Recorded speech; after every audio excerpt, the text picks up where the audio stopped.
नमस्कार, अभिवादन। मैं दुर्गेंद्र चौहान।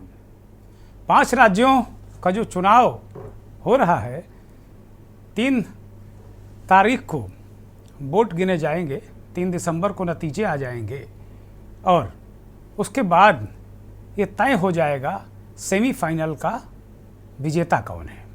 और उसके बाद फिर फाइनल यानी 2024 का लोकसभा चुनाव एक तरीके से परवान चढ़ेगा। और लोकसभा चुनाव को लेकर राजनीतिक दल किस तरीके से तैयारी कर रहे हैं, और ख़ास तौर पर प्रधानमंत्री नरेंद्र मोदी तो विधानसभा चुनाव के दरमियान ही लोकसभा का रास्ता बनाते नजर आ रहे हैं। इधर एक बात बड़ी गौरतलब है कि जिस तरीके से चुनावी तारीखें घोषित होने से पहले प्रधानमंत्री चुनावी राज्यों में ताबड़तोड़ रैलियां कर रहे थे, इधर थोड़ा कुछ दिनों से उनकी रैलियों की रफ्तार कम हुई है। अमित शाह और जेपी नड्डा ने अपनी रफ्तार बढ़ाई है। प्रधानमंत्री अब चुनावी राज्यों से इतर जो कार्यक्रमों में जा रहे हैं, जैसे धार्मिक कार्यक्रमों में, मंदिरों में, मठों में, सामाजिक कार्यक्रमों में, उन कार्यक्रमों में जा रहे हैं प्रधानमंत्री नरेंद्र मोदी, उनमें ज़्यादा वो तवज्जो दे रहे हैं। और अब एक तरीके से प्रधानमंत्री ने यह तय कर लिया है कि वो और उनकी पार्टी, जो कि लगातार इस बात को कहती रही है कि नया भारत तो 2014 के बाद ही बना है, और कांग्रेस पार्टी या अन्य विपक्षी दल सवाल उठाते रहे हैं कि क्या 2014 से पहले इस देश बंजर था, क्या यहाँ ऊसर था, बंजर था, सागर था, पहाड़ थे, क्या था, कुछ था ही नहीं क्या, ये सवाल उठा रहे हैं। लेकिन प्रधानमंत्री ने एक लाइन, एक लकीर खींच ली है, और वो इसी के इर्द गिर्द जो विपक्ष है, इंडिया वाला गठबंधन है, उसके दलों को वो उलझाए रखने की रणनीति पर अमल कर रहे हैं। आज दिल्ली में एक सेमिनार में प्रधानमंत्री ने 2014 के मुद्दे गिनाकर 24 का संकेत और 24 के चुनाव का संकेत दिया। 2014-13 की बात उन्होंने की। उन्होंने कहा 2013 में जो सरकार थी उसकी तुलना उन्होंने, मनमोहन सिंह की सरकार की तुलना प्रधानमंत्री ने हैंग होने वाले मोबाइल से की। उन्होंने कहा कि 2013 में मोबाइल हैंग किया करता था ना, बताइए, किया करता था ना। लोगों से पूछा, लोगों ने हामी भी भरी। उन्होंने कहा कि उस मोबाइल के चाहे जितने बटन दबाओ, 10-12 साल 13 साल पहले चाहे जितने बटन दबाओ, वो कभी भी काम सही नहीं करता था, हैंग कर जाता था, स्क्रीन हैंग कर जाती थी। प्रधानमंत्री ने बाकायदे ऐसे ऐसे करके दिखाया कि वो स्क्रीन स्क्रॉल करने पर भी नहीं होती थी। कमोवेश यही स्थिति सरकार की थी। प्रधानमंत्री ने हैंग मोबाइल से तुलना की और कहा कि यही स्थिति सरकार की थी, चाहे उसको जी बैटरी बदल डालो, चार्ज कर दो, रीसेट कर डालो, रीस्टार्ट कर डालो, नहीं हुआ। जनता ने वो मोबाइल, हैंग मोबाइल बदल दिया, यानी मनमोहन की सरकार को बदल दिया। और अब उन्हें आधुनिक भारत की रचना, आधुनिक भारत का निर्माण करने के लिए जिम्मेदारी दी, जो प्रधानमंत्री ने कहा कि वो लगातार 9-9.5 वर्षों से उस दिशा में जा रहे हैं। अब मोबाइल बहुत फास्ट चलता है, अब 5G है, और फिर उन्होंने 2G घोटाले का भी जिक्र किया। 2G बनाम 5G भी उन्होंने कहा। यहाँ तक कि प्रधानमंत्री ने कहा कि भाई इंटरनेट यूज़र 1.14 करोड़, माफ़ कीजिए, 114.7 करोड़ इंटरनेट यूज़र हैं इस देश में कुल मिला के। बहुत ज़्यादा उन्होंने ये संख्या बताई। उस समय उन्होंने कहा कि बहुत कम इंटरनेट यूज़र थे। महंगाई की भी तुलना की, जो महंगाई दर है, खुदरा महंगाई दर की मनमोहन की सरकार में 9.5% थी, हमारी सरकार में 6 समथिंग है। तो इस तरीके की तुलना, चाहे वो इंटरनेट के बारे में हो, चाहे उन्होंने और मेडिकल सीटों की बात हो कि 1 लाख मेडिकल सीटें बढ़ा दी, नए एम्स खुले, बॉर्डर सुरक्षा, सड़क, 4 करोड़ गरीबों को घर, और फ़ोन वाली बात, बहुत सारी बातें प्रधानमंत्री ने कही और कहा कि बदलाव का कदम है और भ्रष्टाचार बेदम है। इस तरीके की बातें उन्होंने की। और उत्तर प्रदेश में मुख्यमंत्री योगी आदित्यनाथ ने एक पुस्तक का विमोचन किया, नए भारत के शिल्पी, वो भी नरेंद्र मोदी पर लिखी किताब है। और उसमें भी कुछ इस तरीके की बातें की। तो कुल मिला के भारतीय जनता पार्टी, उनके शासित राज्यों के मुख्यमंत्री, खुद प्रधानमंत्री अब ये बता रहे हैं कि वास्तव में जो देश है वो 2014 के बाद ही शुरू हुआ, इससे पहले कुछ नहीं था। ये बड़ा सवाल है और इसको लेकर इस देश में बहस छिड़ गई है। विपक्ष 2014 के बाद क्या क्या हुआ, कांग्रेस पार्टी ने रिएक्ट किया मोदी के बयान पर, जो उन्होंने हैंग मोबाइल की बात की। कांग्रेस ने कहा मोबाइल हैंग की तो छोड़ दीजिए, उन्होंने लोकतंत्र हैक कर लिया है। तो अब हैंग बनाम हैक, ये एक परसेप्शन और मुद्दा बनाने की कोशिश राजनीतिक दल कर रहे हैं। और इसके साथ ही इस समय एक और मुद्दा बड़ा चर्चित है, वो भी 2014 के बाद का है कि नेवी के 8 अधिकारियों को कतर में फांसी की सजा सुना दी गई है। पूर्व अधिकारी हैं, इन पर जासूसी करने का आरोप है, इजराइल के लिए जासूसी करने का आरोप है। ये भारतीय नागरिक हैं, उनको सजा सुना दी गई है, फांसी पर भी चढ़ाया जा सकता है ऐसी आशंका है, क्योंकि अभी तक उनको भारत की तरफ से कोई कानूनी मदद नहीं मिल पाई है और अभी तक इसमें कोई ठोस कदम नहीं है, ऐसा उन जो पूर्व नौसेना अधिकारी हैं उनके परिवारजन अभी कह रहे हैं कि उनको मदद नहीं मिल पाई है। ये वही कतर है जब प्रधानमंत्री अरब कंट्रीज़ के दौरे पर थे तो वहाँ के लोगों को बहुत बाहें फैला कर मिले थे। पूरे इस्लामिक अरब, जो इस्लामिक वर्ल्ड है, जो अरब कंट्रीज़ हैं, प्रधानमंत्री ने बहुत अच्छे रिश्ते स्थापित करने की कोशिश की थी और लगातार वो वहाँ जाते रहे हैं, दौरे करते रहे हैं। लेकिन उस कतर ने भारत के 8 पूर्व सैन्य अधिकारियों को फांसी की सज़ा सुना दी। ये वही कतर है जिससे कोरोना में हमने गेहूं भेजकर मदद की, हमने वैक्सीन दी। तो जो विपक्षी दल हैं नरेंद्र मोदी की सरकार की विदेश नीति पर भी सवाल उठा रहे हैं और बहुत सारे सवाल उठा रहे हैं, घोटालों घपलों की बात कर रहे हैं। जब प्रधानमंत्री ने ये छेड़ा कि जो 2014 है वो केवल तारीख नहीं, वो नए भारत के बदलाव की तारीख है, तो क्या वास्तव में 14 के बाद ही सारा विकास हुआ है? ये बड़ा सवाल है। मंथन में आज इन्हीं सवालों को हम उठाएंगे।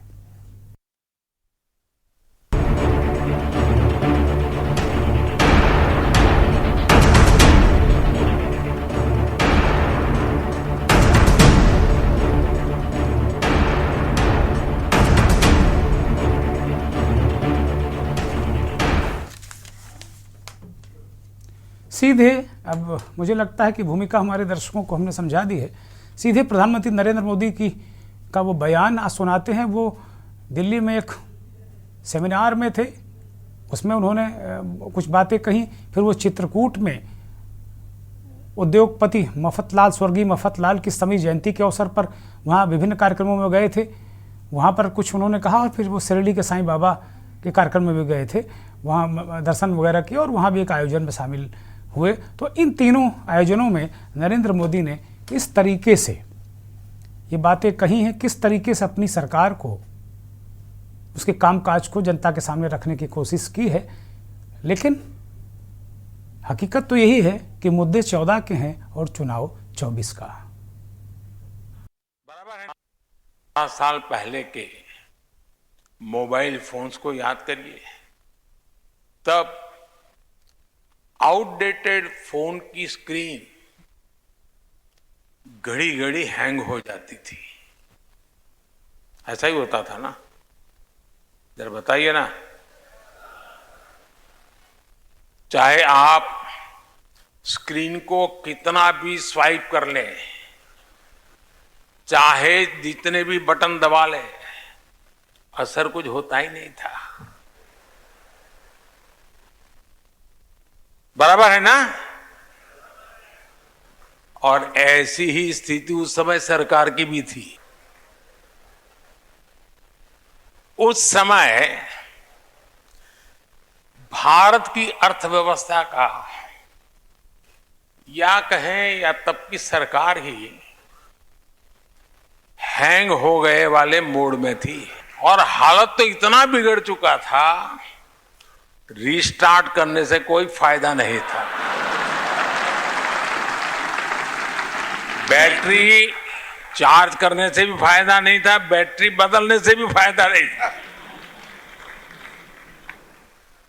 2014 में लोगों ने ऐसे आउटडेटेड फोन को छोड़ दिया। हमें सेवा करने का अवसर दिया। इस बदलाव से क्या हुआ वो भी साफ दिखता है। उस समय हम मोबाइल फोन्स के इंपोर्टर थे, आज हम मोबाइल फोन के एक्सपोर्टर है। 5 साल पहले प्रधानमंत्री कह रहे हैं कि भाई हम मोबाइल फ़ोन के इंपोर्टर थे, अब एक्सपोर्टर हैं। यानी कि प्रधानमंत्री ने जो बातें कहीं, विकास की जो गति बताई, इंटरनेट के यूज़र, मोबाइल के यूज़र, बहुत सारे विकास की बातें, एक्सपोर्ट इंपोर्ट, उनका अपना रखने का तरीका है। लेकिन इस हकीकत के साथ कि प्रधानमंत्री ने काम तो किया, इसमें कहीं कोई संदेह नहीं, और दिन रात लगकर काम किया है, ये हकीकत है। लेकिन एक हकीकत ये भी है जो हम आपको बताने जा रहे हैं। इंडियन नेवी के 5 पूर्व नौसैनिकों को, माफ़ कीजिएगा 8 पूर्व नौसैनिकों को कतर में मौत की सज़ा सुनाए जाने के खबर ने पूरे देश में हलचल मचा दी है। 1 साल से ये लोग कतर की कैद में थे, वहाँ की जेल में थे, और गुरुवार को वहाँ की कोर्ट ने 8 पूर्व नौसेना अधिकारियों को सजाए मौत दे दी। उन पर क्या क्या आरोप लगे हैं कतर की तरफ से, इसे लेकर कोई जानकारी सार्वजनिक नहीं की गई है। लेकिन मोटे तौर पर जो जानकारी आ रही है कि इन पर इजराइल के लिए जासूसी करने के आरोप वहाँ की पुलिस ने मढ़े हैं। भारत सरकार के सामने इस वक्त सबसे बड़ी चुनौती है कि वह किस तरह 8 भारतीयों को फांसी के फंदे से बचाए। कतर की कोर्ट के फैसले पर भारतीय विदेश मंत्रालय हैरान है। कतर में मौत की सजा पाने वाले 8 पूर्व नौसेना अधिकारियों के नाम हैं: captain Navtej Singh Gill, commander Purnendu Tiwari, captain Saurabh Vashisht, commander Sanjeev Gupta, captain Virendra Kumar Verma, commander Sugunakar Pakala, commander Amit Nagpal और सेलर रागेश। ये सभी defence service provider organisation global technologies and consultancy services के लिए काम करते थे कतर में। इस निजी फर्म का स्वामित्व तो रॉयल ओमानी एयरफोर्स के एक रिटायर सदस्य के पास है। यह प्राइवेट फर्म कतर के सशस्त्र बलों को प्रशिक्षण और संबंधित सेवाएं उपलब्ध कराती है। मीडिया रिपोर्ट्स के मुताबिक इन भारतीय सैनिकों पर आरोप है कि वे इजराइल के लिए जासूसी करते हैं, जैसा मैंने आपको बताया, और प्रोजेक्ट से जुड़ी जानकारियां भी इजराइल को भेजी जा रही थी। इस मामले में कंपनी के मालिक की भी गिरफ्तारी हुई थी, लेकिन उन्हें नवंबर 2022 में रिहा कर दिया गया। भारत के पास बचे विकल्प। कतर की अदालत को इंटरनेशनल कोर्ट ऑफ जस्टिस में चैलेंज किया जाए। भारत कतर की अथॉरिटी को अपील करके फैसले पर पुनर्विचार करने के लिए कहे। फैसले का अध्ययन कर रही उसकी कमजोरी को नए सिरे से पेश किया जाए। सऊदी अरब और यूएई की मध्यस्थता से भारत नौसेना अधिकारियों की रिहाई के प्रयास करे। कतर के अहम पदों पर बैठे भारतीयों का दबाव भी कतर अथॉरिटी को मजबूर कर सकता है। कई चीजों के लिए कतर भारत पर निर्भर है, लिहाजा उसे अपना फैसला बदलने के लिए मजबूर किया जाए। नौसेना अफसरों के केस में सुनवाई न होने पर भारत राजनयिक संबंधों पर नजरें टेढ़ी करे। खाड़ी देश कतर ने भारतीय नौसेना के 8 पूर्व अफसरों को जासूसी के आरोप में मौत की सजा सुनाकर सनसनी फैला दी है। ये अफसर दोहा की एक कंपनी में काम करते हुए कतर की सेना को ट्रेनिंग और अन्य सेवाएं देते थे। इन अफसरों के केस की सुनवाई और फैसले देने की कार्रवाई जिस तरह अंजाम दी गई वह संदेह पैदा करती है। वहीं विदेश मंत्रालय की तरफ से कहा गया कि कतर की अदालत के जरिए मौत की सजा सुनाई जाने के फैसले से हम स्तब्ध हैं। परिवार के सदस्यों और कानूनी टीम से संपर्क किया जा रहा है। सभी कानूनी विकल्पों को भी देखा जा रहा है। भारत ने यह भी साफ कर दिया है कि वह कतर की कैद में बंद भारतीयों को राजनयिक परामर्श देना जारी रखेगा। बता दें कि कतर के जिस कंपनी में ये भारतीय काम कर रहे थे उसका नाम Al Dahra global technology and consultancy service था। ये एक डिफेंस सर्विस प्रोवाइडर कंपनी है जिसका नाम सैनिकों को ट्रेनिंग मुहैया कराना था। इस कंपनी का मालिकाना हक ओमान के नागरिक खामिस अल अजमी के पास है, जो रॉयल ओमान एयरफोर्स का रिटायर्ड स्क्वाड्रन लीडर है। भारतीय अफसर यहाँ इटली की स्टेल्थ क्षमताओं वाली पनडुब्बी पर काम कर रहे थे। इन्हें जासूसी के आरोप में 30 अगस्त 2022 को गिरफ्तार किया गया। तब से अब तक इनकी जमानत याचिका कई बार खारिज हुई। इसी साल मार्च में इन अफसरों के खिलाफ कतर के कोर्ट ऑफ फर्स्ट इंस्टेल में चार्जशीट दाखिल हुई। कुछ एक तारीखों पर सुनवाई के दौरान अफसरों के वकील को कोर्ट में आने दिया गया। भारत की ओर से काउंसलर एक्सेस बढ़ाने का आवेदन कोर्ट ने नामंजूर कर दिया और आखिरकार गुरुवार को इन्हें मौत की सजा सुना दी गई। आपको बता दें कि जिस वक्त कतर की खुफिया एजेंसियों ने भारतीयों को गिरफ्तार किया, उसी वक्त खामिस अल अजमी को भी गिरफ्तार किया गया, लेकिन उसे नवंबर 2022 में रिहा कर दिया गया। कंपनी की पुरानी वेबसाइट के मुताबिक ये कतरी अमीरी नेवल फोर्स को ट्रेनिंग, लॉजिस्टिक और मेंटेनेंस मुहैया कराती थी। हालांकि अब पुरानी वेबसाइट गायब हो चुकी है। इसकी जगह अब नई वेबसाइट बना दी गई है, जिसमें कंपनी का नाम भी बदल दिया गया है।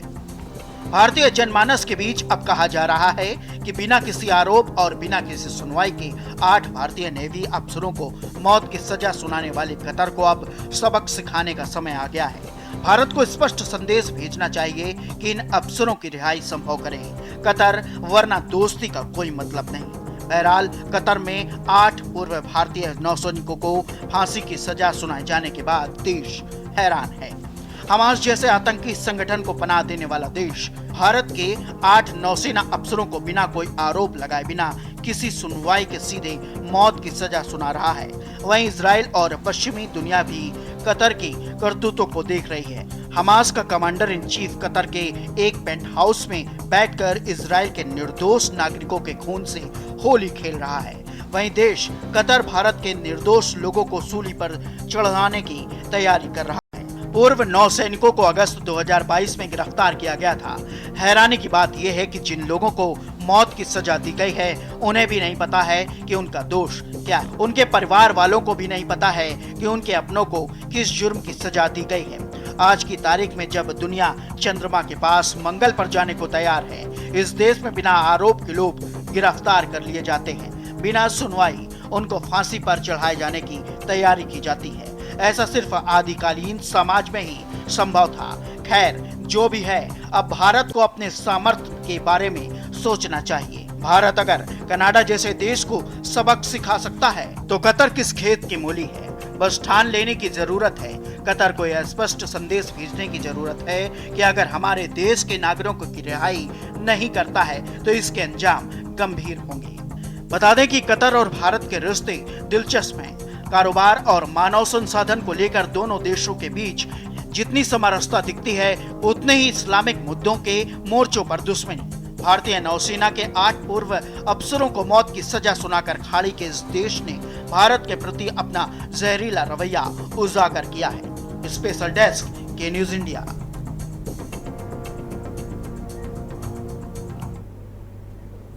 बेहद गंभीर मसला है।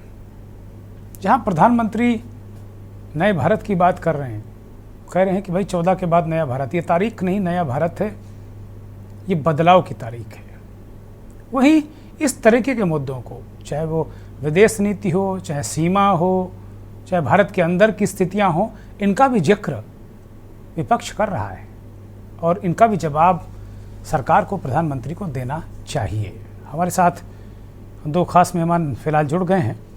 आलोक भदौरिया इस देश के जाने माने वरिष्ठ पत्रकार, राजनीतिक विश्लेषक और विदेशी मामलों के भी वो वरिष्ठ पत्रकार हैं, विश्लेषक हैं। भदौरिया जी, बहुत स्वागत, बहुत धन्यवाद, बहुत आभार आपका। और प्रोफेसर डॉक्टर भुवन भास्कर जोशी साहब हमारे साथ, समाजवादी पार्टी के राष्ट्रीय प्रवक्ता, हमारे साथ जुड़े हुए हैं। बहुत बहुत धन्यवाद, बहुत बहुत आपको आभार आपका जोशी साहब। आलोक जी से मंथन की शुरुआत करेंगे। आलोक जी, प्रधानमंत्री जी ने आज 2 जगह इस बात को कहा और मुझे ऐसा लग रहा है कि अब ये 14 वाला जो मुद्दा है, 13 वाला मुद्दा, उन्होंने 13 का जिक्र किया कि भाई मोबाइल हैंग करता था, आप उसको हिलाते डुलाते थे, स्वैप करते थे, वो चार्ज करते थे, बैटरी बदलते थे, लेकिन वो हैंग करता ही था। फिर वो उन्होंने तुलना सरकार से कर दी। उन्होंने कहा जनता ने उस हैंग करने वाली सरकार को हटा दिया। प्रधानमंत्री ने बताने की कोशिश की कि वास्तव में वो तारीख जो 14 है, 2014, वो केवल एक तारीख नहीं है, बदलाव की तारीख है। और वास्तव में जो भारत का निर्माण हो रहा है वह इसी काल में हो रहा है। लेकिन बहुत सारे सीमा के विवाद, कतर में जो कुछ अभी हाल में हुआ, और जो विपक्षी दल हैं वो कह रहे हैं कि भाई मोबाइल हैंग कर रहा नहीं कर रहा वो तो टेक्नोलॉजी की बात है, आज भी मोबाइल हैंग करता है, लेकिन आपने लोकतंत्र हैक कर लिया, इसका भी तो जवाब दीजिए आलोक जी। धन्यवाद दुर्गेन जी। पहली बात तो यह है कि किसी प्रधानमंत्री को यह शोभा नहीं देता कि वो राजनीतिक रैली का भाषण किसी सरकारी कार्यक्रम में दे, पहला। दूसरी बात, हमारे प्रधानमंत्री देश के प्रधानमंत्री हैं, लेकिन वो अक्सर जब वो बोलते हैं तो वो ऐसा लगता है कि वो भारतीय जनता पार्टी के प्रधानमंत्री या उनकी ओर से ही चुने गए, निश्चित तौर पर उनकी ओर से चुने गए, उनके सांसदों ने उनको चुना है और इसी के बाद वो प्रधानमंत्री बने। लेकिन कुछ बयान ऐसे होते हैं जो इस स्तर पर नहीं देने चाहिए, इस तरीके से नहीं देने चाहिए। अगर इस तरीके से अगर आप बयान देते हो तो इसी कार्यक्रम में उन्होंने ये भी कहा कि तमाम ग्रामीण क्षेत्रों में मोबाइल टावर्स नहीं लग पाई, जबकि आपको मालूम होना चाहिए, और ये पहले भी नहीं लग पाई, कोई बड़ी बात नहीं है, लेकिन पहले की सरकार का तो ये माना जाता है कि वो काम ही नहीं करती थी, कुछ होता ही नहीं था इस देश में, सब कुछ 2014 से ही हो रहा है। मतलब वो जिस माइक से बोल रहे हैं या जो भी बोल रहे हैं, जो डायस भी बोल रहे हैं, तो वो भी शायद अभी बना है, वो तो खैर निश्चित तौर पे अभी बना है, उससे पहले नहीं था। इससे तो हम बिल्कुल इनकार नहीं करेंगे कि भारतीय मंडपम अभी बना है, इससे पहले नहीं बना। तो क्या भारत में कोई सम्मेलन नहीं हुआ? क्या भारत में एशियाड नहीं हुआ? क्या भारत में इसरो में कुछ नहीं हुआ? आपको याद है डॉक्टर होमी भाभा भी भारत में आए थे, विदेश से आए थे, क्या किया उन्होंने? कुछ भी नहीं किया। डॉक्टर विक्रम साराभाई थे, क्या उन्होंने कुछ भी नहीं किया? और अगर राजनीतिक अगर बात करें तो निर्गुट आंदोलन के नेता कौन थे? निर्गुट आंदोलन की नींव किसने रखी थी? 3 बड़े राजनेता थे, जिनमें हमारे पंडित जवाहरलाल नेहरू का भी नाम शामिल था। तो इस तरीके से ये कहना मुझे उचित नहीं लगता। लेकिन आपने जो एक विषय प्रवेश कराया है, वो विषय प्रवेश बहुत महत्वपूर्ण है, वो इनकी बयानबाजी से नहीं आता, बयानबाजी से काफी आगे चला गया है, और आपने बड़ी महत्वपूर्ण बात की है। इसका यह है कि अंतर्राष्ट्रीय राजनीति, अंतर्राष्ट्रीय कूटनीति, विदेश नीति, इन सब में बहुत फर्क होता है, और इसको घरेलू राजनीति से बिल्कुल एक अलग रखना चाहिए। अगर आप कहते हैं कि G20 में आपका डंका बज गया, बिल्कुल बज गया हो, इससे कौन इनकार कर सकता है? लेकिन क्या ये विज्ञापनों में बजा है या हकीकत में बजा है? अब हमको ये समझना पड़ेगा। आपने कनाडा में जिस तरीके के आरोप लगाए, कनाडा ने क्या जवाब दिया? 5 आईज, उसको 5 मतलब एक विकसित देशों का, अमेरिका, कनाडा और कई सारे ऑस्ट्रेलिया, कई देशों का एक संगठन है, यूके, न्यूजीलैंड का, जो ये बताता है इनके मिलकर ये अपनी खुफिया सूचनाएं साझा करते हैं। तो उसने वो साझा करने के आधार पर कनाडाई प्रधानमंत्री वो जस्टिन ट्रूडेau ने ये बात कही थी संसद के अंदर, ये बयान दिया। आप सवाल उठाइए, इसमें जिसमें कोई इनकार नहीं है, लेकिन अब ये कहने भर से तो काम नहीं चलेगा ना कि एक्शनेबल सबूत नहीं दिए। ठीक, अब थोड़ा सा लौटते हैं, आपने जो विषय प्रवेश कराया है मैं उसमें जाना चाहता हूं। आपका ये था, आपने जोड़ा उसको कतर के मामले में, ठीक है, बिल्कुल जोड़िए, लेकिन मैं इसको थोड़ा सा और पीछे ले जाना चाहूंगा। मैं इसमें बिल्कुल देखिए कोई दूसरा भाव नहीं देखना चाहता, लेकिन मैं कतर उन देशों में शामिल है जिसने हमास का खुल के साथ दिया। और दूसरी बात, हमास को अभी तक आतंकवादी संगठन नहीं भारत ने डिक्लेयर किया है। थोड़ा सा और पीछे लौटते हैं। एक भारतीय जनता पार्टी की एक प्रवक्ता होती थी नुपुर शर्मा, शायद आपको याद होगा। जी जी जी जी जी। तो नुपुर शर्मा का जब बयान आया था, तो उस बयान के बाद में सबसे पहले कतर ही वही मुस्लिम देश था, अरब देश था, जिसने सबसे पहले कहा था कि भारतीय उत्पादों का कतर में बहिष्कार कर दिया जाएगा, कर दिया गया, ये घोषणा कर दी गई, और इसी के फौरन बाद ही उन पे कार्रवाई हुई, तमाम हुई। तो कतर तो वो देश है। अगर आप ये कह रहे हैं, और मैं अभी माफ करिएगा, मैं आपके जो एक अभी जो आप प्रस्तुति थी, मैं उस प्रस्तुति में भी इस बात से मैं बिल्कुल सहमत नहीं हूँ जो आप ये कह रहे हैं कि कनाडा को हमने वो धूल चटा दी और ये कतर किस खेत की मूली है। दरअसल ये राजनयिक भाषा नहीं, और मुझे बड़ा अफसोस हुआ कि आपके चैनल में इस तरीके का इस्तेमाल हुआ। ये आमतौर पर खुदी मीडिया के चैनल इस तरीके के शब्दों का इस्तेमाल करते हैं जो थोड़ा सा मुझे लगता है कि अपरिपक्व है। विदेशी संबंधों में अब इस तरीके की भाषा का इस्तेमाल नहीं किया जाता है, क्योंकि आप किसी कॉन्स्टिट्यूएंसी को और किसी अपने पॉलिटिकल कार्यकर्ताओं को संबोधित नहीं कर रहे होते हैं।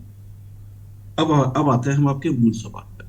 आप कहते हैं कि ये विदेश नीति, मेरा मानना है कि 1 साल से यह मामला चल रहा है और सबसे दुखद ये रहा कि भारत सरकार का जो विदेश मंत्रालय है वो इनके जो पी तिवारी जी हैं, इनकी बहन को वो उस समय की मैं बात करूं, मैं आज की नहीं बात कर रहा, उस समय ये वीसा नहीं दिलवा पाए। तो क्या ये अक्षमता किसकी है? भारत सरकार की है ना जी। अगर आपका विश्व का डंका बज रहा है तो आप अपने नौसैनिक को, डेकोरेटेड जनरल्स हैं आपके, एक ऐसे डेकोरेटेड जनरल्स हैं जिनका आप सम्मान करते हैं, राष्ट्रपति भी सम्मान किया, हमारे जो इससे पूर्व जो राष्ट्रपति थे उन्होंने भी सम्मान किया था। आप उनको प्रवासी भारतीय कर आप उनको, उनके परिवार वालों को आप वीजा नहीं दिलवा पाते हैं, तो इसकी असफलता की कोई तो जिम्मेदारी लेगा। क्यों नहीं लेना चाहते जिम्मेदारी? मैं ये नहीं कह रहा कि भारत सरकार ने किया, भारत सरकार ने क्या किया ये मुझे नहीं मालूम, कितना किया ये नहीं मालूम, लेकिन ये वही मीडिया है जिसने आपके जाधव वाले मामले में, चूंकि वहां पर पाकिस्तान आ जाता है, एक एक खबरें दी गई थी। अब यहाँ पे गए, अब हरीश साल पे गए, अब हरीश साल लाखों फीस लेते हैं, अब उन्होंने फीस छोड़ दी, अब वो 1 रुपए में कर दे या शायद बिना फीस के भी कर रहे हैं या 1 रुपए में लेके, ऐसी बातें रोज आती थी कतर के दिन भर। आलोक जी दिन भर दिन भर आती दिन भर। तो ये कतर में क्या ये नौसेना के एडमिरल क्या छोटी चीज होते हैं? क्या कमांडर छोटी चीज होते हैं? और वैसे तो ये सरकार तो राष्ट्रभक्ति वाली सरकार है, राष्ट्र मतलब भक्ति का पेटेंट इसके पास में है, पता नहीं कहां से पेटेंट मिला, लेकिन पेटेंट है इनके पास में। तो सवाल ये है कि आप इस तरीके की चीजों को क्यों नहीं, मैं बिल्कुल इसमें शक नहीं कर रहा कि भारत सरकार ने कोई कार्रवाई नहीं की होगी, लेकिन पब्लिक डोमेन में क्यों नहीं है? कैसे कोई नुकसान हो जाता? दूसरी बात, अब आप कतर से लेके आ जाइए। कतर में आप इस तरीके का, आप हमारे जैसे, मैं ये जोड़ना नहीं चाहता, बिल्कुल नहीं जोड़ना चाहता, लेकिन कुछ परिस्थिति जन चीजें भी होती हैं। अब इजराइल वाले मामले में खुलकर आप इजराइल के साथ चले जाते हैं, अपनी एक सालों पुरानी, दशकों पुरानी अपनी नीति को छोड़कर। फिर क्या होता है? और फिर विदेश मंत्रालय ट्वीट करता है कि नहीं हम उस पर कायम हैं। फिर प्रधानमंत्री जी फिलिस्तीन के जो राष्ट्रपति हैं उनसे बात करते हैं। नहीं, बात ठीक है, लेकिन आपने 4 दिन तक इस विदेश मंत्रालय क्या कर रहा था जी? जो हमारे विदेश मंत्रालय, वो जो विदेश मंत्री है वो जरा सी बात पर बयान देते हैं, लेकिन इस वाले माल पर 4 दिन तक उनका कोई बयान नहीं। आखिर क्या है हमारी विदेश नीति? कतर में हमने कॉन्सुलेट सर्विस अवेलेबल कराई, नहीं कराई, ये पब्लिक डोमेन में नहीं है। अब सवाल ये नहीं है, सवाल ये है कि अब जितना करना था वो हो चुके, अब ये है कि आगे रास्ता क्या है। मुझे तो 2-3 चीजें समझ में आती है, मैं ये बोल करके खत्म करूंगा एक लाइन में। मुझे 2-3 चीजें समझ में आती है, मुझे नहीं मालूम कि इसमें किस स्तर पे बात हो सकती है, क्योंकि कतर एक अलग तरीके का देश है। पहला, डिप्लोमेटिकली इस मामले को उठाया जाए। दूसरा, पॉलिटिकली इस मामले को उठाया जाए। तीसरा, एक हम लोग को जो कन्वेंशन होते हैं, उन कन्वेंशन के आधार पर क्या हम इसको ये अपील की जा सकती है कि क्या इनकी मृत्युदंड की सजाए, मौत की सजा को आप मतलब उम्र कैद में आप बदलवा सकते हैं? क्या उनको सजा भारत में दी जा सकती है? इन 4 पहलुओं पर मुझे लगता है कि भारत सरकार को कुछ पहल करनी चाहिए, लेकिन अब क्या करेंगे, कब करेंगे, ये मुझे को अभी तक नहीं समझ में आया है। लेकिन इसमें एक एक्टिव परसूट जरूर किया जाना चाहिए, क्योंकि अपने सेना के लिए, अपने नागरिक के लिए, मैं तो कहता हूं सैनिक छोड़िए, अपने नागरिक के लिए एक ना, किसी भी देश का दुनिया में वो रसूख तब होता है जो अपने किसी एक सामान्य नागरिक निश्चित तौर पर आलोक जी, बड़ी महत्वपूर्ण बात आलोक जी आपने कही। और अपने एक नागरिक, अगर अमेरिका का एक नागरिक कहीं फंसा होता है, अभी मैं देख रहा था कि इजराइल के जो फिलिस्तीन के बीच जो चल रहा है, हमास और इजराइल के बीच में, वहाँ अमेरिका की जो एक माँ बेटी नागरिक थे उनको छोड़ना पड़ा हमास को, हमास ने उनको कब्जे में ले लिया था। तो नागरिक इतना महत्वपूर्ण होता, ये तो पूर्व जो सैनिक जो कमांडर हैं हमारे, उनको वहाँ पर मौत की सज़ा सुना दी गई। और बात हो रही है कि 2014 के बाद बहुत सारी चीज़ें हुई भी हैं, लेकिन इन मुद्दों को भी, विदेश नीति, सीमा, बहुत सारी बातें, इनका भी डिस्कशन होगा, इनकी भी चर्चा होगी। एक ब्रेक के लिए रुक रहे हैं।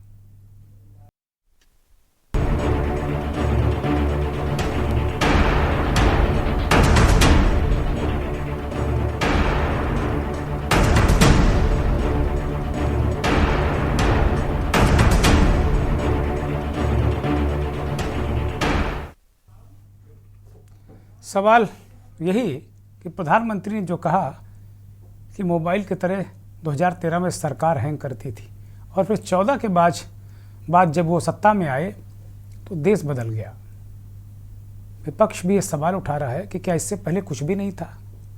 और अगर मान भी लिया जाए कि कुछ भी नहीं हुआ, 14 के बाद ही सब कुछ हुआ है, तो फिर कतर में जो भारतीय पूर्व नौसैनिक, उनको फांसी की सज़ा सुनाएगी, उनकी भी बात होगी, बात सीमा पर होगी, बात कूटनीति पर होगी, बात अंतर्राष्ट्रीय राजनीति पर होगी, बात विदेश नीति पर होगी, बात महंगाई, बेरोजगारी, बहुत सारी बातें फिर होंगी और उन पर तो जवाब भी देना पड़ेगा।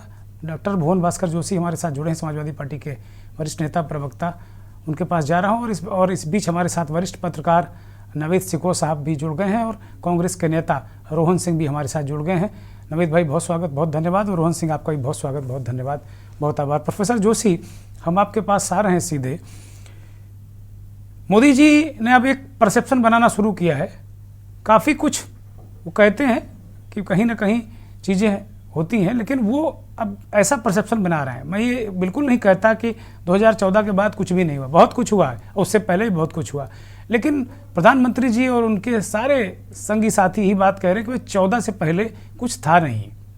तो आप लोग इतने दिनों तक क्या करते रहे? लोहिया जी, जेपी जी, मुलायम जी, लालू जी, जितने भी जी हैं सम्मानित नेता, वो क्या करते रहे? देश में क्या करते रहे? वो सिर्फ पदयात्रा ही करते रहे, देश नहीं बनाया आप लोगों ने। प्रोफेसर जोशी देखिए, जी आपको आवाज आ रही है मेरी? हाँ, दर्शक सुन रहे हैं, बोलिए। हाँ दुर्गेन जी, बहुत अच्छी बहस में आपने बुलाया और एक बहुत ही सीनियर और बहुत ही सूझबूझ वाले आलोक जी का भी आज दर्शन आपके चैनल के माध्यम से मुझे हो पाया। मुझे लगता है आज मेरा सौभाग्य जग गया है। मैं उनकी बातों को बहुत धैर्यपूर्वक सुन पा रहा था और उनकी बातों से उनका अनुभव साफ दिखाई दे रहा था इस बहस में। और चूंकि मैं इंटरनेशनल रिलेशन एक कानून में सब्जेक्ट होता है उसका टीचर हूँ और इसका नाते आपने इस बहस में मुझे जोड़ा, इसके लिए मैं आपके चैनल का दुर्गेन जी और आपका साधुवाद भी करना। बहुत स्वागत आपका, बहुत धन्यवाद आपका, आभार। बोलिए। मैं यहाँ से शुरू करना चाहता हूँ। आदरणीय मोदी जी ने हम लोगों को आदि मानव से, और मानव का काल अगर शुरू हुआ, मुझे लगता है कि वो 2014 में प्रारंभ हुआ। इससे पहले हम दुर्गेन जी जितने पहले साथी बैठे हैं, हम सब आदि मानव थे। मैं तो मोदी जी का आभार प्रकट करता हूं आपके चैनल के माध्यम से कि 2014 के बाद उन्होंने हमें आदि मानव से मानव बना दिया।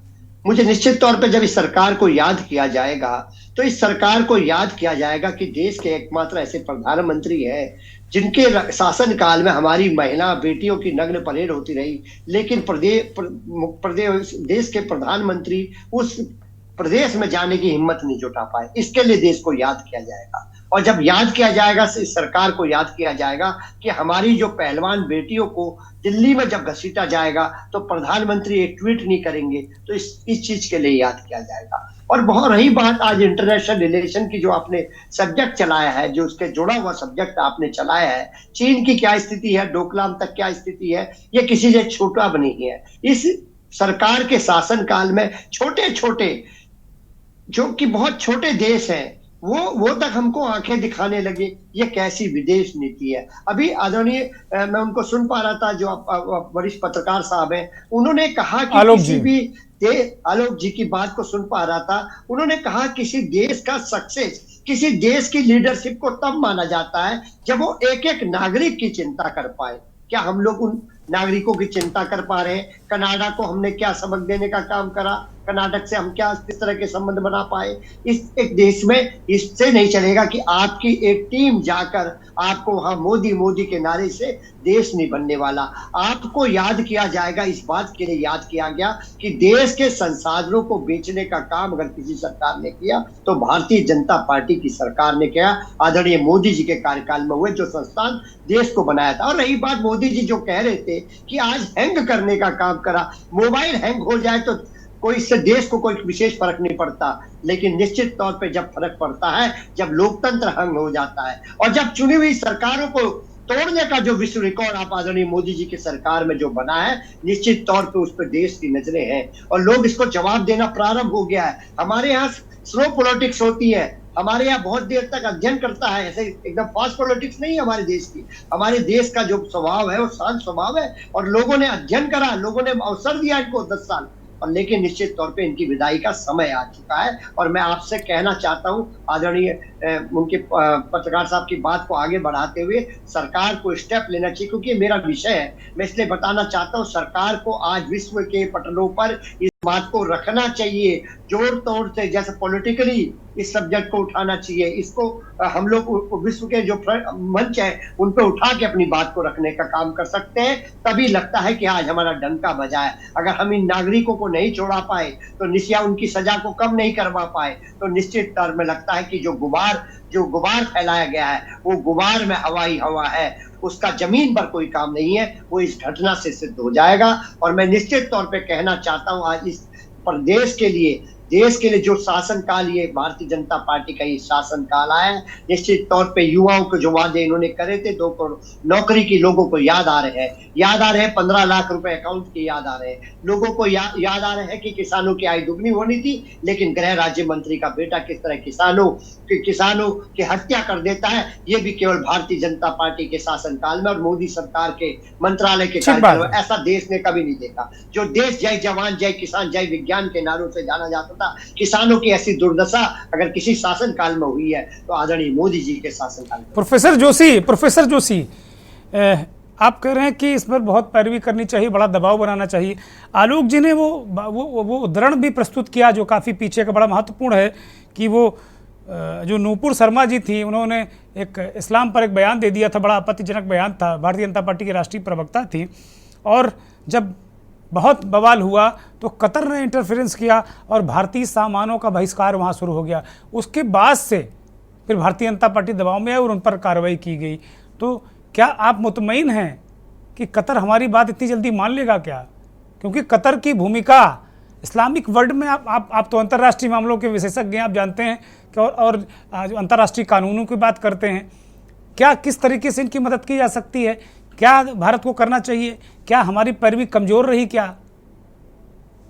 देखिए, मैं इतना कहना चाहता हूं, जो हमारे विश्व के जो संगठन हैं, जो अंतर्राष्ट्रीय संबंध के जो संगठन हमारे हैं, उन लोगों में हमें बातें करनी चाहिए। जो हमारे जो G20 की हम बड़ी बड़ी बातें यहाँ पर कर रहे थे, आज उनकी ताकत दिखाने का अवसर हुआ। करोड़ों रुपए टैक्स पेयर का खर्चा करके अगर हम केवल अपना फोटो सेशन करके उसको दिखाएं तो निश्चित तौर पे इससे देश मजबूत नहीं हुआ। मैं अपनी बात को बहुत ज्यादा, क्योंकि सारी बातें गागर में सागर आदरणीय पत्रकार आलोक जी ने करा, इनको मेरा पुनः वंदन है। सारी बातें जो विषय होने चाहिए इसमें, उन्होंने गागर में सागर भर दिया है, किसी के लिए कुछ बचा नहीं है। मैं तो सीखता हूँ, क्योंकि ये बहुत अनुभवी व्यक्ति है, मुझसे ज्यादा इनका जीवन काल है। इन्होंने बहुत अच्छी बातें, और इतने वरिष्ठ पत्रकार को आपने बुलाया, ये चैनल के सूझबूझ की टीम का हिस्सा हो सकता है कि उन्होंने पूरी बात को बताने का यहाँ पर काम करा। बहुत शुक्रिया प्रोफेसर जोशी, बहुत शुक्रिया, बहुत आभार आपका। आप बने रहिए हमारे साथ में। मैं रोहन सिंह के पास जाऊंगा। रोहन सिंह भाई, आपकी सरकार तो हैंग मोबाइल जैसी थी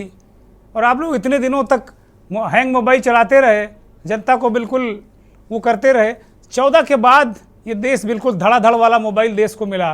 प्रधानमंत्री जी कह रहे हैं इंटरनेट यूज़र बढ़े, 2 गुना हो गए। मोबाइल का हम इंपोर्टर थे, एक्सपोर्टर हो गए। हमारा जो खुदरा महंगाई दर थी वो 9.5 थी, आज 6 से 6.5 के बीच में है।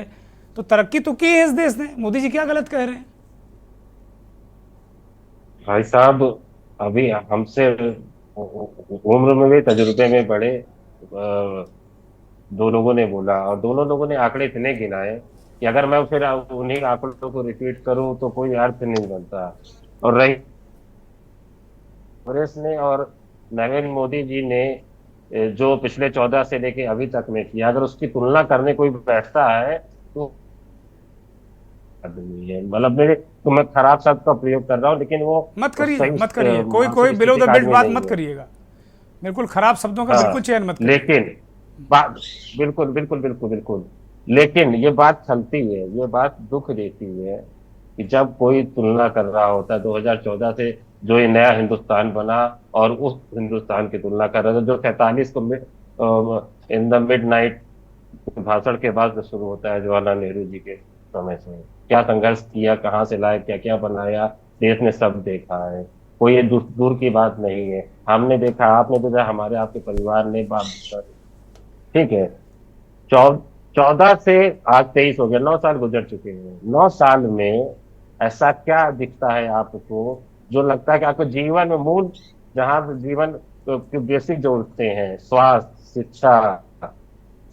शिक्षा, आवास, उन सारे मूल मुद्दों पे क्या ऐसा परिक्रांतिकारी परिवर्तन किया? कुछ नहीं। एम्स के कितने सारे उन्होंने दावे किए जो बाद में गलत साबित हुए। प्रधानमंत्री होकर गलत बयानी करना कितनी गलत बात है, लेकिन फिर हम नैतिकता पे चर्चा करेंगे तो पूरी बहस ही कहीं और चली जाएगी। ठीक है, बात नैतिकता की लेकिन दुर्गेंद्र भाई, हमको 2 मिनट तो बोलने का मौका चाहिए। मैं, क्योंकि ये बात उन्होंने कही, हैंग मोबाइल है, मैं कतर पे बोलूंगा, लेकिन अभी मुझे आप 1 मिनट इसमें चाहिए हैंग मोबाइल पर, कि जब गलत बयानी उनकी आदत हो, तो अगर हर एक चीज पे हम बैठ के सफाई देने लगेंगे तो जो प्रत्यक्ष, उसको प्रमाण की जरूरत नहीं होती। इसलिए हम ये अब जनता के विवेक पर और सबके विवेक पे छोड़ देते हैं। रही बात कतर की, कतर में आप समझिए, प्रधानमंत्री जी कह रहे हैं, मैंने कतर का एक रेफरेंस लिया है। आज बहस का जो मुख्य केंद्र बिंदु है कतर, विदेश नीति, सारी चीजें। जब बात नए भारत की होगी तो फिर इन पर भी सवाल उठेंगे ना। बात तो इस पर भी होगी, बात कूटनीति पर होगी, राजनीति पर होगी, देश की नीति पर होगी, बात होगी। तो मैं यही कह रहा था कि रोहन भाई, आप लोगों ने जो चीज़ें प्रधानमंत्री ने की उसको आप कैसे झुठला सकते हैं? आप भाई, उन्होंने विकास किया ना, तो इसका विकास का जवाब तो विकास ही हो सकता है, विकास का जवाब बयान तो नहीं हो सकता। सही बात है। आंकड़े तो अभी हम आलोक सर ने और जोशी सर ने, दोनों ने बताए। फिर मैं कह रहा हूँ ना कि अगर मोदी सरकार ने पिछले 10 साल में कुछ ऐसा काम किया हो तो उनकी बताने क्या जरूरत है, जनता खुद बता दे कि हाँ, उनके जीवन में। प्रधानमंत्री जी आज कह रहे हैं कि भाई जनता ने ही उन्हें वो जो हैंग वाला मोबाइल जनता ने फेंक दिया और उनको चुना है, और अब उनको ये जिम्मेदारी दी 9.5 साल से वो बिल्कुल जनता को बिल्कुल सटासट वाला मोबाइल दिए हुए हैं, खटाखट स्वैप करिए। सिकंदर को बिहार घुमा सकते हैं, तो हम उस स्थिति में नहीं है यार। ठीक है, आप लोगों के नेताओं की भी टीम कुछ लिखकर दे देती होगी गलत सलत। मैं नवेद सिको को लूंगा। नवेद सिको वरिष्ठ पत्रकार, राजनीतिक विश्लेषक, बड़े पके हुए पत्रकार हैं। नवेद भाई, मैं आपके पास आ रहा हूं। अब मोदी जी के इस बयान को, चूंकि आप बहुत खांटी के राजनीतिक विश्लेषक हैं, मोदी जी के इस बयान को आप किस तरीके से देख रहे हैं? मुद्दे 14 के, चुनाव 24 का। जी दुर्गेंद्र भाई जी, नरेंद्र मोदी जी पर हमें गर्व है और हमारी ताकत है। किसी भी देश के नागरिक का जो प्रधानमंत्री होता है जी, वो उसकी ताकत होता है, वो उसका अभिभावक होता है। हमारे देश के प्रधानमंत्री हैं, हमारी देश की जनता ने उनको चुना है। इसलिए जब वो इस तरह की भाषण देते हैं और उसका मजाक पूरी दुनिया में उठाया जाता है, तकलीफ होती है। तकलीफ वाली बात है। जिसे हम चाहते हैं, जिसे हमने चुना है, जो हमारे देश के बड़े पद पर है, जो देश को चला रहा है, हमें उससे उम्मीदें हैं। किसी को उनसे निजी दुश्मनी नहीं है। किसी राजनीतिक पर्सन को भी मुझे लगता है कि नहीं होगी। और हमारे जैसे आम नागरिकों को बहुत बड़ा स्नेह है, क्योंकि हमारे देश की बड़ी जनता ने उनको चुना है। हम बड़ी उम्मीद उनसे करते हैं, और है भी, उनमें कुछ ना कुछ है भी। ऐसा नहीं है कि कोई ऐसे ही चुन दिया जाता है। लेकिन इस तरह के बयान जो है एक चुटकुला बन जाते हैं। ये कोई सभासदी का चुनाव जाहिल लड़का लड़ रहा हो, इस तरह की बातें कर देता है। जो सरकारी कार्यक्रम भी था, जैसा भी आलोक जी बता रहे हैं, जहां वो बोले हैं सरकारी कार्यक्रम था। हाँ, आप बताइए, प्रधानमंत्री, इतना ताकतवर प्रधानमंत्री, आप ये इस तरह की हल्की चीजें, जिसको अगर कोई एक 8वें क्लास का बच्चा भी कायदे से महसूस करे तो उसको चुटकुला मान लेगा। एक तो सबसे बड़ी बात है जो बीजेपी का एक पॉइंट है जिसको बार बार दोहराते हैं कि 14 से पहले और 14 के बाद। देखिए, देश कुछ नहीं होता है, देश की जनता ही देश होती है। देश क्या है? देश की जनता है। और देश का अपमान किसी को नहीं अच्छा लगता होगा, और कोई भी उसका अपमान करेगा, चाहे प्रधानमंत्री करे या आम नागरिक करे या कांग्रेस करे या सपाई करे या बसपाई करे या एक सड़क वाला या कोई अधिवक्ता या इंजीनियर या पत्रकार, देश का अपमान किसी को बर्दाश्त नहीं है। और जब ये कहा जाता है कि 14 से पहले देश कुछ था ही नहीं, जंगल था, जंगला था, सपेरों का था, तो ये देश का अपमान होता है। क्योंकि ये 14 से पहले किसका देश था? हमारा आपका ही देश था, और इससे भी पहले हमारे बाप दादा का देश था। देखिए, देश को बनाने और मिटाने वाली सरकारें नहीं होती हैं, देश को बनाने और मिटाने वाली वहां की जनता होती है। अगर हम ये कह देंगे कि 14 से पहले ये बदहाल था, बर्बाद था, उजड़ा हुआ था, जंगल था, सपेरों का था, जाहिलों का था, तो हमारा अपमान आप कर रहे हैं, हमारे पिताजी का आप अपमान कर रहे हैं, हमारे दादा का अपमान कर रहे हैं। क्योंकि देश को सिर्फ सरकार, देखिए सरकार का कोई रोल नहीं है, सरकार को जनता चुनती है और उसकी निगरानी करती है, लोकतंत्र में ये। और जनता जो चाहती है वैसा देश डेवलप होता है। तो यानी आप 14 से पहले की जनता को, पूरे देश के का अपमान कर रहे हैं, उनके पिताजी का, उनके दादा का, उनके परदादा का अपमान कर रहे हैं। और ये कौन सी बात है? टेक्नोलॉजी, तकनीक जो है धीरे धीरे डेवलप होती है और पूरी दुनिया में फैलती है। अब ये भी कह सकता है कोई नेता कि पहले जो टीवी होता था वो कुबड़ा होता था, अब बड़ा स्लिम हो गया, कह दे। ये सब मजाक वाली बातें हैं। और हमारे देश की किसी बड़े पद पे बैठा हुआ कोई भी व्यक्ति हो, वो जब स्पीच देता है तो पूरी दुनिया सुनती है। हम भले ही बहुत ताकतवर ना हो, लेकिन हमारे देश का क्षेत्रफल और आबादी बहुत बड़ी है, इसीलिए हमारे देश का प्रतिनिधित्व हर जगह होता है हमारी आबादी के हिसाब से। इस हिसाब से ही नहीं होता है कि कौन प्रधानमंत्री और किस सरकार की किस पार्टी की सरकार है, क्योंकि हम आबादी के लिहाज से, क्षेत्रफल के हिसाब से, संसाधनों के हिसाब से, भौगोलिक दृष्टि के हिसाब से हम बहुत विशाल हैं, इसलिए दुनिया में हमारा प्रतिनिधित्व होता है। एक बात बड़ी हल्की है, आप जैसे बड़े कर्मठ टेलीविजन चैनल्स जो हैं वो जनता के बीच में जाते हैं, ग्राउंड रिपोर्टिंग करते हैं। हम लोग घर पर बैठ के पूरे हिंदुस्तान की राय जान लेते हैं सोशल मीडिया के जरिए और टीवी चैनल के जरिए। रिपोर्टर जाता है, जनता से पूछता है कि आप किस पार्टी को, किस सरकार को पसंद करते हैं, नहीं पसंद करते हैं। दो तरह की राय आती है। एक हिस्सा यह है जो कहता है कि भाई हमें भाजपा पसंद नहीं है। एक बहुत बड़ा तबका है जो बहुत प्यार करता है, विश्वास करता है भाजपा और मौजूदा सरकार का। जब पत्रकार या आम सोशल साइट्स के लिए काम करने वाले यूट्यूबर पूछते हैं कि आपको भाजपा अगर पसंद है तो आप उसके 4 नाम गिना दीजिए, मैं ये नहीं कह, मैं कतई भी भाजपा पर कोई बहुत ज्यादा नकारात्मक दृष्टि से मैं नहीं देखता हूं, भाजपा ने भी अच्छे काम किए। लेकिन जब एक मजाक की ही बात हो गई, गंभीरता भले ही इस बात में हो, लेकिन ये मजाक हो गया जो आपने प्रश्न उठाया, और वो मजाक हम सबको, आपको भी, इस देश को भी अच्छा नहीं लगेगा, क्योंकि उससे प्रधानमंत्री का नाम जोड़ा है, क्योंकि उन्होंने ऐसी बात ही कर दी। तो वो मैं उस बात पे आ रहा था। तो 4 लोगों से जब भाजपा की और सरकार के समर्थकों से पूछा जाता है तो कहा जाता है 4 नाम गिना दीजिए, तो वो बेचारे बहुत देर तक सोचते। ये बहुत कॉमन बात है, आप किसी भी, आप अपने टीवी का भी आप जनता की राय देखिएगा तो उसमें जब भाजपा समर्थकों से पूछा जाता है तो वो बहुत देर के बाद कहते हैं, एक कॉमन शब्द है जो 99% भाजपा समर्थक और सरकार समर्थक कहते हैं दुनिया में डंका पिट रहा है। दुनिया में भारत का, हमारे देश में क्या हुआ, हमारे घर में कितने लोगों को नौकरी मिली, हमें सुरक्षा मिल रही है क्या नहीं मिल रही है, हमारी पढ़ाई की क्या आसानी सरकारें दे रही है, हमारी मेडिकल व्यवस्था के लिए वो बेचारे नहीं बता, हमारी सड़क बनी क्या नहीं बनी, हमारा विधायक सांसद हमसे हमारी खबर लेता है क्या नहीं लेता है, हमारा मंत्री हमारे लिए काम करता है क्या नहीं, जनहित की योजनाएं हमारे तक आती हैं, वो कुछ नहीं बताता है, बहुत देर तक सोचता रहता है। भाई आज इसीलिए हमने दुनिया की बात भी की है, दुनिया में कतर भी आता है, मैंने कतर का भी सवाल उठाया है। आज डंका पिट रहा है, अरे साहब डंका पिट रहा है। हम ये नहीं कह रहे हैं हम कमजोर है, कतई नहीं है। इस सरकार में भी हम बहुत ताकतवर हैं, उस सरकार ने भी अच्छे काम किए हैं, मैं कतई इस एजेंडे पे काम नहीं कर रहा हूं कि भाजपा बहुत बुरी है, लेकिन जो भाजपा पार्टी का मैनेजमेंट है वो इतना जबरदस्त है कि उसने दिमागों में, मतलब वो दिमाग जो जिनके सोचने समझने की शक्ति कम है, उनके दिमागों में ये डाल दिया कि भैया हम यहां पर कुछ नहीं कर पाए, कोई बात नहीं, हम आपके लिए नहीं कर पाए, लेकिन पूरी दुनिया में हमारा डंका पिट रहा है। वो फुटेज दिखाए जाते हैं, विदेशी यात्रा। अरे भैया, ये बहुत बड़ा देश है, यहाँ प्रतिनिधित्व कोई भी दौर में प्रधानमंत्री बुलाया जाता है, उसकी सबसे आगे सीट हमेशा रखी जाती है, क्योंकि हम हमारी आबादी, हमारी संख्या, हमारे संसाधन, हमारा इतिहास, हमारे पास पैसा नहीं है तो क्या हुआ, लेकिन हमारी विरासत बहुत बड़ी है। और इस देश में जो भी प्रधानमंत्री बैठेगा उसको सम्मान उससे हाथ मिलाया जा रहा है, उसके सामने मतलब इस तरह के जेस्चर दिखा दिए जाते हैं, और एक वॉट्सएप यूनिवर्सिटी पे कहा जाता है कि हम कुछ नहीं कर पाए, मतलब एक अप्रत्यक्ष रूप से तो दुनिया में डंका पिट रहा है। तो भैया अगर डंका पिट रहा है तो भाई कतर वाला मामला आ गया तो ठीक है, डंका पिटेगा। और वो हमारे जो नागरिक हैं उनको 2 दिन के अंदर, 4 दिन के अंदर बस यूं करके डंका पिटेगा और उनको न्याय मिल जाएगा, उनके साथ अन्याय नहीं होगा। इस तरह के बहुत सारे वाक्य हैं, लेकिन अच्छा नहीं लगता है। खैर, इस तरह की जो सवाल आते हैं, क्योंकि प्रधानमंत्री जी नवेद भाई कंप्लीट करिए, नवेद भाई कंप्लीट करिए। खेमचंद शर्मा भारतीय जनता पार्टी के नेता हमारे साथ दिल्ली से जुड़े हैं,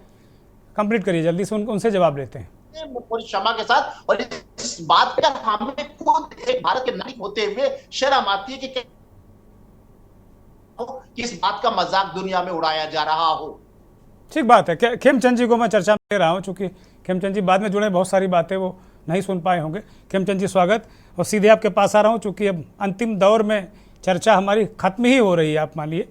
तो खेमचंद जी, बहुत सारी बातें नवेद सिकों को आपने सुनी होंगी, जोशी साहब ने भी कहा, आलोक जी ने भी कहा कि मोदी जी ने आज कहा कि भाई जो तारीख है वो तारीख नहीं है, वो बदलाव है। और बहुत सारे सवालात जो कांग्रेस पार्टी भी उठा रही, वो कह रहे हैं कि मोबाइल हैंग तो ठीक है, वो तो टेक्नोलॉजी का मसला है, आपने लोकतंत्र हैक कर लिया। अभी विदेश नीति की, कूटनीति की बात समाजवादी पार्टी के नेता ने उठाई। प्रोफेसर जोशी हैं जो अंतर्राष्ट्रीय मामलों के टीचर हैं और वो इसी को पढ़ाते हैं, तो उन्होंने भी कहा कि भाई आपकी विदेश नीति, कूटनीति, इस पर सवाल उठ रहा है। कतर वाला प्रकरण आपको पता ही होगा, उसमें भी सरकार क्या कर रही है। नमस्कार, सभी मित्रों को भी नमस्कार, सभी सीनियर पैनलिस्ट को भी नमस्कार। प्रणाम। सबसे पहले तो मैं नवेद भाई को अनुरोध करना चाहूंगा, आप इंटरप्ट मत करना, लेकिन आपको अनुरोध करना चाहूंगा, आपको शर्माने की जरूरत नहीं है। और हम पूरे विश्व में इसीलिए प्रतिनिधित्व नहीं देते कि हमारी जनसंख्या ज्यादा है, हमारी ताकत है, हम 5th लार्जेस्ट इकोनॉमी है, हम 3rd लार्जेस्ट इकोनॉमी बनने जा रहे हैं। हमारी ताकत, प्लीज सुन लीजिए, 140 करोड़ जनता, वो हमारी ताकत है, नो डाउट। लेकिन उसके साथ हमारे फाइनेंशियल संसाधन, हमारी आर्मी, हमारी डिफेंस, हमारे हर सेक्टर में हमने जो एक उपलब्धि प्राप्त की, IT, स्पेस, हर जगह, उसकी वजह से और इस सरकार के अच्छे कार्यों की वजह से और इसकी स्टेबिलिटी की वजह से, रेपुटेशन की वजह से आज हमारे देश का मान सम्मान बढ़ा, इसमें कोई डाउट नहीं है। आप पढ़े लिखे व्यक्ति हैं, बाहर जाते होंगे, आपके भी सैकड़ों मित्र बाहर हैं। पहले हम जाते थे किस नियत से या किस दृष्टि से हमें देखा जाता था एयरपोर्ट पर, आज किस दृष्टि से देखा जाता है हमारे passport. Please let me complete. I think इसका मतलब आप नेगेटिव व्यक्ति हैं, आप सीनियर हैं, नकारात्मक। बोलिए अरे बोलिए भाई, वो नेगेटिव पॉजिटिव हम लोग बाद में बात कर लेंगे, अभी आप अपना पक्ष रखिए। शर्मा जी, रख रहा हूँ, आप यूरोप जाइए, आपको अमेरिका जाइए। मैं तो आपसे आधा उम्र में, मैं 2009 में जब गया, जब हमारा पासपोर्ट देखा, और उसके बाद जब मैं 2017 और 19 में गया, उसके बाद इवन मैं आपको छोटा सा वाकया बताता हूँ। 2017 में मैं एक इंडिया परेड में शामिल हुआ और वहां पे इलिनॉइस का गवर्नर था, और उसको मेरे दोस्त ने सिर्फ इतना बताया कि he the young politician from Modi ji party, Narendra Modi ji party. वो खड़ा हो गया, बड़े बड़े लोग, बड़े बड़े बिजनेसमैन उसको बैठ के मिल रहे हैं, इतना नाम में करंट है। मानिए इसको, आप झुटलाइए मत। दूसरी बात, अब आप कहते हैं कि हुआ क्या आज से पहले घर घर में टॉयलेट बना?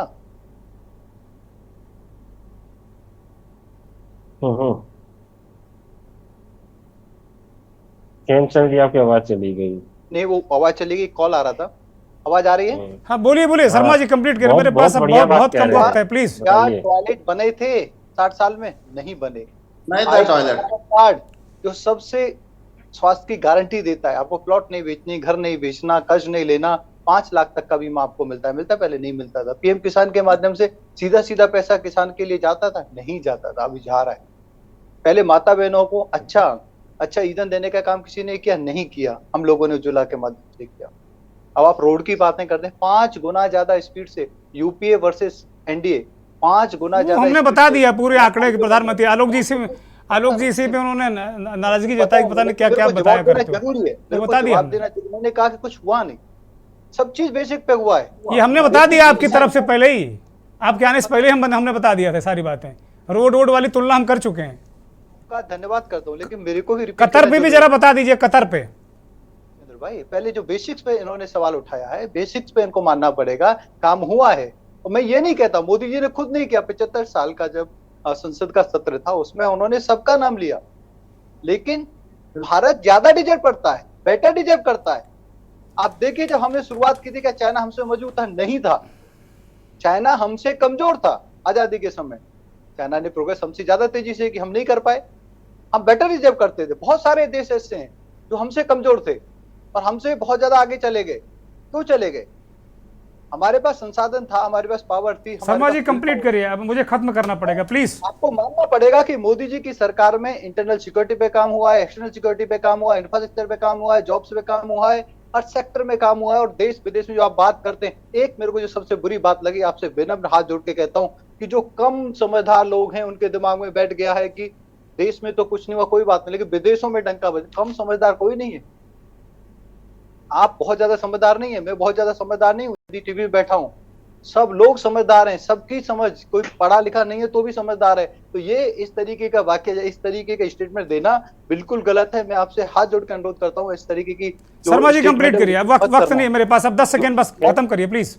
समझदार है, काम हो रहा है। रही विदेश नीति की, हमने G20 में भी प्रदर्शित किया, हर जगह पे नहीं बोले। Thank you Sharma ji, thank you. अब आलोक जी बस 10 सेकंड में कंप्लीट करिए, मैं खत्म करूंगा। आलोक जी फाइनल कमेंट 10 सेकंड में। और हमारी सरकार काम कर रही है और हमें पूरा विश्वास है कि वहां पे कुछ पॉजिटिव आउटकम। बहुत धन्यवाद, बहुत धन्यवाद। आलोक जी 10 सेकंड में, क्योंकि मेरे पास केवल 10 सेकंड है। माफी सभी मेहमानों से माफी कि मैं दोबारा वक्त नहीं दे पा रहा हूँ। पासपोर्ट का जिक्र इन्होंने किया है, तो एक दरअसल हेनली पासपोर्ट इंडेक्स जारी होता है 2023, उसमें हम लोग 57वें नंबर पे है, 57।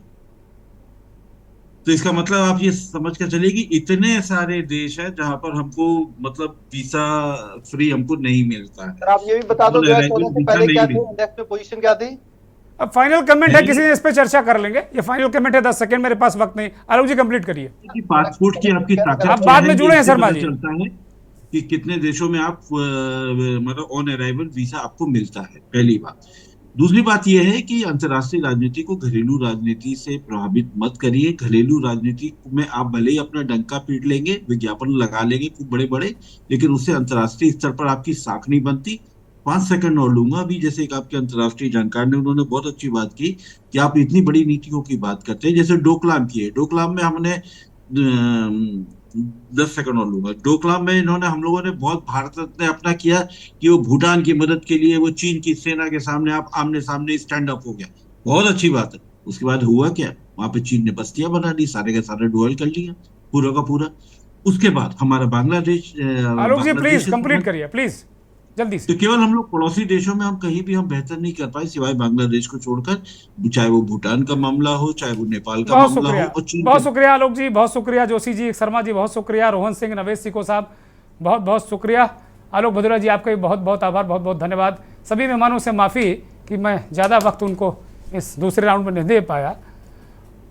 दर्शकों का बहुत आभार, बहुत धन्यवाद कि वो के न्यूज़ को देखते हैं, हमारे इस खास कार्यक्रम मंथन को देखते हैं। अगर बात 2014 के बाद की होगी तो नरेंद्र मोदी ने काम किए हैं, इसमें भी कोई संदेह नहीं। लेकिन जो विपक्ष के सवाल हैं उनका भी जवाब सरकार को और प्रधानमंत्री को देना पड़ेगा। और इलेक्शन का जब दौर आएगा 2024 का, तो जनता भी पूछेगी ये सवाल। बहुत बहुत धन्यवाद, नमस्कार।